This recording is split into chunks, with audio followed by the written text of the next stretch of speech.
বিসমিল্লাহির রহমানির রহিম। আসসালামু আলাইকুম। কেমন আছেন দর্শক? আপনারা গুটি গুটি পা ফেলতে ফেলতে আমার হাঁস মুরগিগুলো দেখেন অনেক বড় হয়ে গেছে। অনেক আশা আকাঙ্ক্ষা নিয়ে আমি এই ছোট একটা ফার্ম শুরু করছি। কিছু হাঁস, কিছু মুরগি, কিছু ফার্ম মুরগি নিয়ে আমি শুরু করছি। অনেক বড় আশা আছে যে আমার এই ফার্মটাকে আমি বড় করব। আল্লাহ চাইলে আরও বড় হবে হয়তো, জানি না কি হবে, কিন্তু চেষ্টা করে যাচ্ছি। বেকারত্ব দূরীকরণের জন্য হাঁস মুরগি পালতেছি।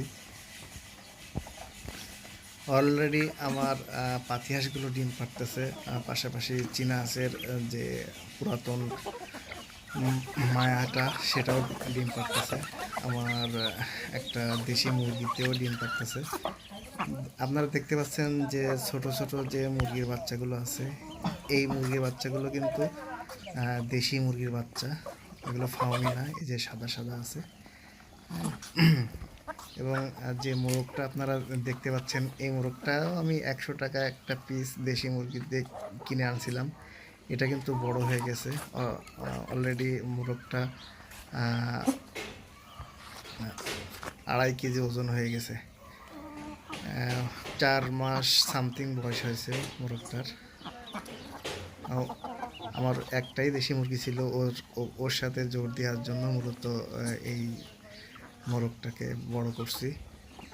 কারণ একটা দেশি মোরগ কিনতে গেলে 1000-1200 টাকার নিচে, তারও বেশি লাগতে পারে, হয়তো বা হয় না, প্রায় 1300-1400 টাকা লেগে যায়। কারণ 2.5 কেজি একটা দেশি মুরগি অনেক দাম হয়, 500 টাকা কেজি আমাদের খুলনাতে।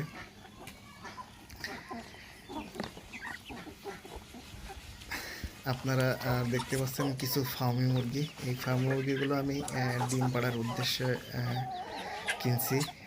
এদের বয়স 3 মাস, 3 মাসের মতন হয়েছে। আরও হয়তো 2-3 মাস পরে ওরা ডিম পাড়বে। এদের ডিম থেকেই মূলত আমি বাচ্চা উৎপাদন করব। আমি কিন্তু একটা ইনকিউবেটারও বানাইছি। মূলত আমার মামাতো ভাই সেই ইনকিউবেটার বানাতে পারে, তার কাছ থেকে বানাইছি।